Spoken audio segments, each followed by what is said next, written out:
Hola, ¿cómo están? Soy José Castro y hoy vamos a tratar el tema de la accidentabilidad. Todo lo que debemos saber para poder controlar los accidentes de trabajo. Pues bien, vamos a ver el marco regulatorio. Aquí en el Perú es el Decreto Supremo 012 del 2014 del Ministerio de Trabajo, que es el que aprueba el Registro Único de Información sobre Accidentes de Trabajo, Incidentes Peligrosos y Enfermedades Ocupacionales, y modifica el artículo 110 del Reglamento de la Ley de Seguridad y Salud en el Trabajo. Es obligatorio dar aviso al MINTRA de los accidentes de trabajo mortales y los incidentes peligrosos, usando para los efectos el formato número 1. Y asimismo la notificación de los accidentes de trabajo no mortales y enfermedades ocupacionales usando el formulario número 2. ¿Cómo se clasifican los sucesos y los avisos, los sucesos accidentales y los avisos que se deben dar parte al MINTRA?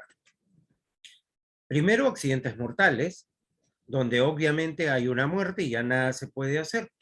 Solamente hay que esperar el levantamiento del cadáver y hay que dar aviso al Ministerio de Trabajo. Luego vienen los accidentes no mortales, que es cuando existe una atención médica que la brinda un centro asistencial y al menos hay un día de descanso médico para la persona afectada. Los incidentes peligrosos, que es cuando ocurre un suceso potencialmente riesgoso que pudo haber causado lesiones en un trabajador, pero no lo llegó a causar.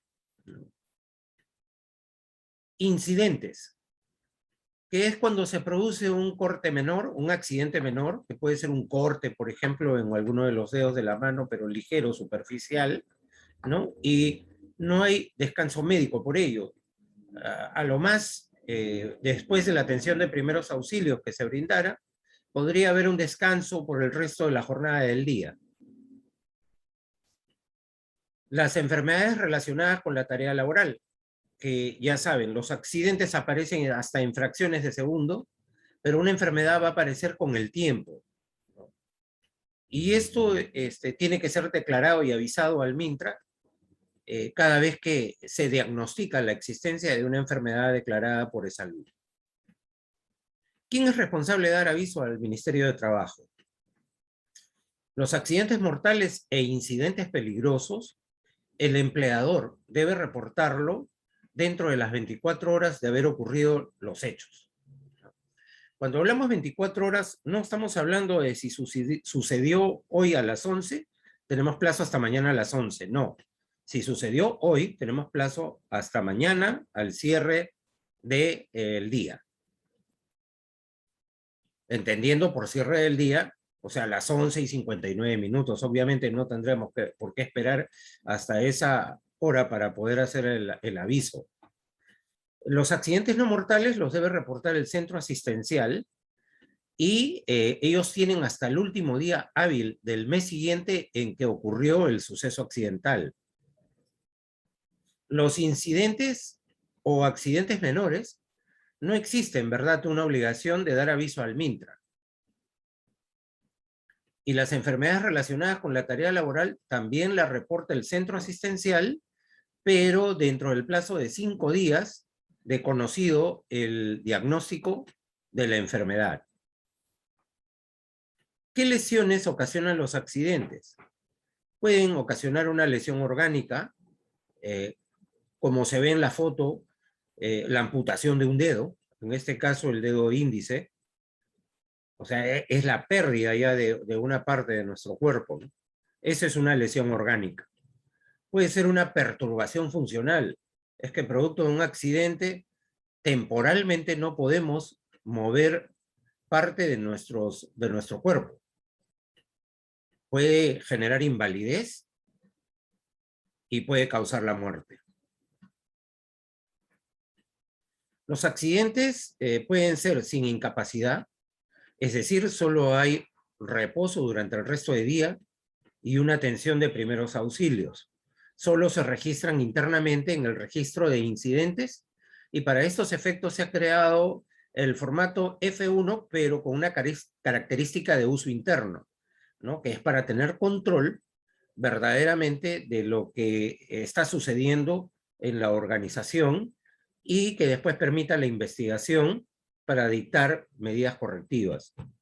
Y por otro lado, los accidentes incapacitantes, ¿no? Cuando al menos hay un día de descanso médico.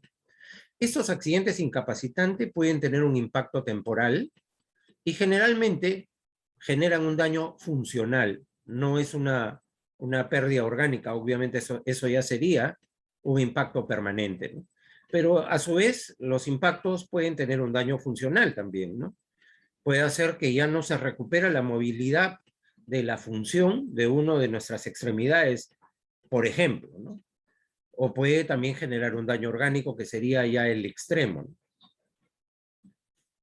Esto se registran como un accidente no mortal, ¿no? Y genera un reporte obligatorio de colaboración que el empleador le tiene que dar al centro asistencial para que el centro asistencial, a su vez, que tiene hasta el último día hábil del mes siguiente para dar aviso al Ministerio de Trabajo. Muchos se preguntarán por qué tanto tiempo. Porque cuando un paciente o un trabajador llega a una atención por emergencia, lo primero que van a hacer es estabilizar al paciente o al trabajador, ¿no? Una vez que lo estabilizan, dependiendo del tipo de daño que haya sufrido, lo van a pasar al área de especialidad donde van a tratar finalmente el problema ocasionado por este accidente, y en ese caso recién se conocería el diagnóstico final, ¿no? Después de unos días cuando ya fue atendido por el área de especialidad. Por ello es que hay otro plazo, ¿no? Pero sin duda es muy importante que el empleador informe como un deber de colaboración al centro asistencial para que éste dé un correcto aviso al Ministerio de Trabajo, ¿no? Y no se trastoquen las consideraciones que realmente deben tomarse en cuenta para dar un correcto aviso. ¿Qué hacer en caso de accidentes incapacitantes? Urgente, habría que trasladar al trabajador a un centro asistencial o a un establecimiento afiliado a la red de cobertura del SCTR, Seguro Complementario de Trabajo de Riesgo, más cercano que se encuentre en el lugar, ¿no? Es importante tener la precaución de llevar el original de la solicitud de atención médica del SCTR, firmada y sellada por el área pertinente del empleador. Puede ser recursos humanos, puede ser administración, pero lo cierto es que el formulario tiene que llevarse junto con el traslado del trabajador para su debida atención. Estos formularios están colgados en Internet, en el portal de cada uno según corresponda a la compañía de seguros con la cual se ha contratado el seguro complementario de trabajo de riesgo. La atención se brindará en forma inmediata y no hay necesidad de realizar algún pago. Simplemente se presenta el formulario de atención y se le debe dar cobertura inmediata. Vamos a suponer que por un caso no se haya llevado la solicitud de atención al centro asistencial, donde se le va a brindar cobertura al trabajador que cuenta con una póliza de cobertura del seguro complementario de trabajo de riesgo, se tiene que solicitar al counter o a admisión que contacten en el registro, que verifiquen en el registro de la compañía de seguros que nos da la cobertura, la vigencia de esta póliza. ¿Y qué hacer en caso de accidentes incapacitantes cuando no hay un seguro complementario de trabajo de riesgo? Bueno, urgente, hay que trasladar al trabajador a un centro asistencial o al hospital más cercano e ingresarlo por emergencia. Si el trabajador tiene salud, obviamente puede ser atendido en la red de hospitales de salud, ¿no? Y si es un tercero y no tiene salud, hay que trasladarlo a un hospital del MINSA. El empleador solo debe reportar entonces los accidentes no mortales, perdón, los accidentes mortales dentro de las 24 horas de plazo, usando el formato 1 del Decreto Supremo 012-2014 del Ministerio de Trabajo, teniendo las consideraciones de que se reporta vía web mediante la clave de Sol SUNAP. Y reitero, dentro de las 24 horas, o sea, máximo al día siguiente de ocurrido el suceso accidental, mortal. El Comité de Seguridad y Salud en el Trabajo es el encargado de reportar en forma inmediata el accidente a la Gerencia General y a la unidad orgánica dentro de los plazos previstos. Estos plazos previstos deben ser lo más pronto que se pueda. Se debe investigar todos los sucesos accidentales, incidentes, accidentes y enfermedades ocupacionales dentro de los 10 días siguientes, ¿no? Emitiendo recomendaciones necesarias para evitar que el hecho vuelva a suceder. Y para eso se utiliza un formato de investigación de accidentes al cual se le denomina el FIA, en donde ya tiene un preformato que nosotros hemos introducido para que de esa manera se pueda facilitar las consideraciones que se tienen que reportar cuando se realiza la investigación del accidente. Lo más importante es sacar conclusiones de por qué sucedió el accidente y qué debemos hacer para corregir que eso no se vuelva a repetir, ¿no? Y una vez que hemos generado recomendaciones y hemos identificado las causas, bueno, nosotros tenemos que dar una inducción al personal involucrado en el área para que consideren de que verdaderamente ha existido un accidente con causas incapacitantes, ¿no? O con causas con causa mortal, en la que ya nada se puede hacer, pero el concepto es que no debemos dejar que nunca más vuelva a suceder un hecho como el que estamos registrando en esta investigación. Y siempre cuando se está hablando de un accidente no mortal que es atendido por el centro asistencial, reitero, el empleador tiene el deber de colaboración, o sea, informar adecuadamente al centro asistencial de cuáles fueron los términos y condiciones bajo los cuales se dieron el registro de los hechos, ¿no? Veamos qué involucra el formato 1. El formato 1 tiene obviamente un encabezado, ¿no? Que implica notificación de los accidentes de trabajo mortales e incidentes peligrosos. Recuerden, el formulario 1 lo usa el empleador y el empleador solo va a reportar accidentes mortales o incidentes peligrosos, ¿no? Y en este caso le hemos puesto, o sea, un apéndice para poder marcar con un aspa si se trata de un incidente peligroso o de un accidente mortal, ¿no? El Comité de Seguridad y Salud en el Trabajo o supervisor, cuando corresponda, debe firmar esta solicitud, ¿no? Para que se reporte al MINTRA. Y al MINTRA se va a reportar con clave de Sol, la clave de Sol SUNAP. Este formato tiene 4 partes que básicamente tienen que ver con los datos de la empresa donde se ejecutan las labores. Y noten ustedes que hay un campo para llenar en caso de que la empresa corresponda a la minería con un código de concesión minera, ¿no? Y hay otro caso de cuando la empresa pertenece a Ocinermin, y porque es una empresa de hidrocarburos líquidos o gas natural. Evidentemente, cuando la empresa no tiene nada que ver con estas 2 separaciones en detalle, simplemente no se marca y se deja en blanco, ¿no? Hay una tabla para indicar el tamaño de empresa, ¿no? Así como hay una tabla para ver la actividad empresarial también, ¿no? Hay un segundo campo donde van los datos del empleado al que pertenece el trabajador, ¿no? Obviamente se repiten los campos de la minería y de hidrocarburos que no se llenan, ¿no? Se vuelve a repetir la necesidad de poner la tabla 1, la tabla 2, ¿no? En la tercera parte, que son los datos del trabajador accidentado, solo para el caso del accidente mortal, vamos a tener que completar los datos como el DNI, apellidos, nombres, domicilio, departamento, provincia, distrito, ¿no? El ubigeo no se llena, ¿no? La fecha del accidente, la hora del accidente, el lugar, y utilizando la tabla 4 identificamos cuál es el tipo de accidente, ¿no? Y la tabla 5, cuál es el agente causante, y en el espacio de la descripción del accidente mortal hay que poner una descripción muy breve de cómo sucedieron los hechos que produjeron el deceso del trabajador. Esperemos no lo haya nunca. ¿Qué hacer para una correcta investigación? Que es muy importante, ¿no? Cuando se da un suceso accidental, ¿no? O un incidente peligroso. Entonces aquí nosotros debemos, en el campo de descripción, agregar pues un título cuando no aplique la clasificación que existe en la tabla 9. Ya vamos a ver más adelante un ejemplo de cómo son las tablas, que también están contenidas en el Decreto Supremo 012 y no se pueden variar, ¿no? Pero sí se pueden complementar.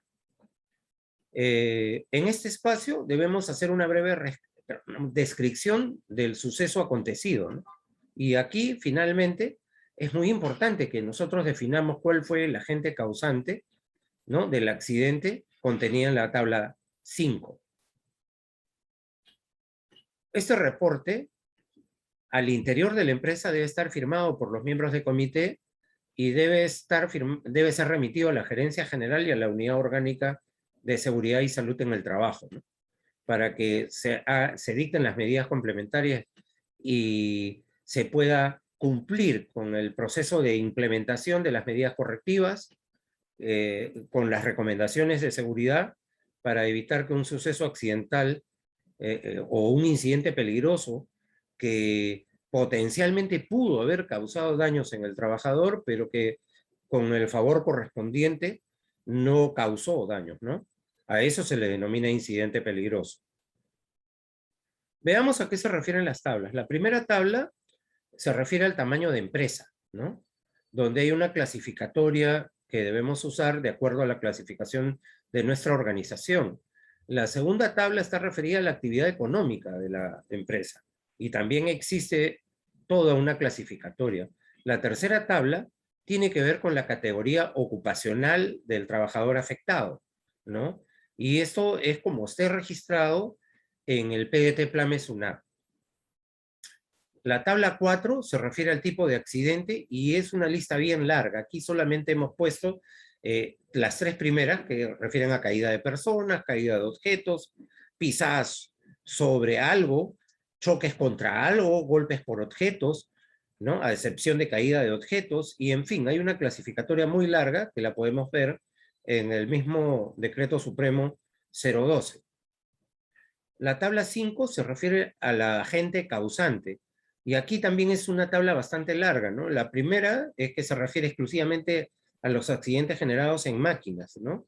Y hay una clasificatoria bastante extensa que refiere, entre otros, generadores de energía, excepto motores eléctricos, sistemas de transmisión, máquinas para el trabajo de metal, ¿no? Y al final de todas las tablas hay un campo otros para que nosotros podamos utilizar la opción cuando no hay cuando no está contenido en estas tablas el agente, el tipo y las consideraciones que regulan un poco el carácter informativo del suceso accidental que tenemos que investigar, que tenemos que avisar al MINTRA, ¿no? La tabla 6 está referida al parte del cuerpo afectada, ¿no?, y refiere fundamentalmente todas las partes en las que uno puede haber sufrido el daño, ¿no? ¿Qué pasa si sufrió daño en diferentes partes del cuerpo? Simplemente tenemos que reportar 4,7, por ejemplo, ¿no? 4 nariz y senos paranasales, 7 cuello, ¿no? 4,7. La tabla 7 se refiere a la naturaleza de la lesión, ¿no? Y acá hay un código de descripción que genera pues como escoriaciones, heridas punzantes, heridas cortantes, y una clasificatoria bastante en detalle, ¿no?, que se tiene que utilizar. La tabla 8 se refiere exclusivamente a la enfermedad profesional u ocupacional, ¿no? Y la tabla 9 finalmente está referida al incidente peligroso. Todo incidente peligroso es un suceso potencial riesgoso que no llegó a causar un daño, ¿no? Por ejemplo, se cayó una luminaria y no causó ningún daño a un trabajador, pero igual tenemos que investigarlo, dictar medidas correctivas y evitar que este suceso se vuelva a tener lugar. Entonces, lo que tenemos que, en la medida correctiva, es dictar, pues, o sea, el mantenimiento correspondiente que se tenga que emplear para evitar que esto suceda, ¿no? Una vez que uno dio ya aviso al Mintra en la web, ¿no? Ingresando con la clave de SOL al sistema del Ministerio de Trabajo, nos tiene que dejar el sistema, devolvernos un reporte de notificación del accidente que en concreto nos debería contener los datos del empleador, ¿no? El trabajador, o sea, el detalle, ¿no? Y debería darnos los datos de la empresa usuaria, ¿no? Y los datos del incidente peligroso o del suceso accidental, ¿no? Y en este campo de acá nos debería indicar lo que nosotros hayamos puesto en el momento de cargar los detalles de cómo sucedieron los hechos, ¿no?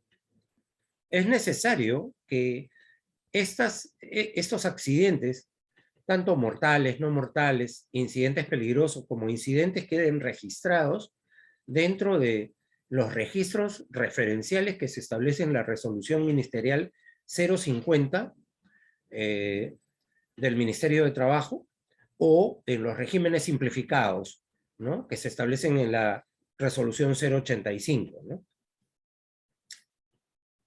En verdad, lo más importante que tenemos que tener en cuenta es que no debemos tener exceso de confianza. Muchas veces el trabajador, en la mayor parte del registro de la ocurrencia de accidentes, se da porque el trabajador tiene exceso de confianza al pretender indicar o pensar que nada va a suceder. Y la verdad es que si nosotros consideramos, antes de hacer un acto temerario, ¿no?, el hecho de que pueda suceder un accidente, entonces creo que pensar primero y actuar después nos va a permitir a nosotros tener la oportunidad de, al menos por fracciones de segundos, distinguir que el peligro está ahí. Y el peligro, señores, no está solamente en actividades riesgosas, está en actividades también de oficinas administrativas, ¿no?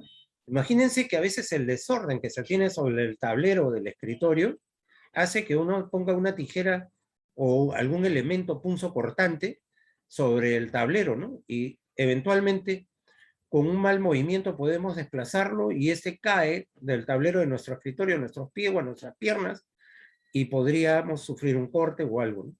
O podemos resbalar cuando transitamos por el piso de la oficina o de la oficina de tránsito peatonal. Y si encontramos elementos inadecuados o inapropiados colocados dentro de estos pasadizos, también podrían ser consideraciones que desencadenen un accidente que podamos, o sea, tener que después lamentar, ¿no? Por eso yo repito, en las jornadas de inspecciones que tiene que hacer el Comité de Seguridad y Salud en el Trabajo y que tienen que ser informadas a la unidad orgánica, ya sea interna o externa de seguridad y salud en el trabajo, tiene que enviarse evidencia fotográfica de todas aquellas consideraciones que son consideradas como condiciones inseguras, o sea, que en el recinto laboral tengan que ser mejoradas, ordenadas, tratadas o darles mantenimiento, ¿no? Y por otro lado, que nuestros trabajadores entiendan de que por factores personales, ¿no?, como falta de habilidad, como exceso de confianza, ¿no?, como falta de expertise en realizar una actividad potencialmente riesgosa, podría desencadenar un accidente. Bien, igualmente, como siempre, yo les diría que pueden hacer sus consultas a través del WhatsApp. No se va a contestar llamadas, por favor escriban al WhatsApp, ¿no?, al número 949797-200. Pongan su nombre, la razón social a la que pertenecen, ¿no?, inmediatamente, su puesto laboral, inmediatamente hagan la consulta que en breve se les va a responder. Gracias.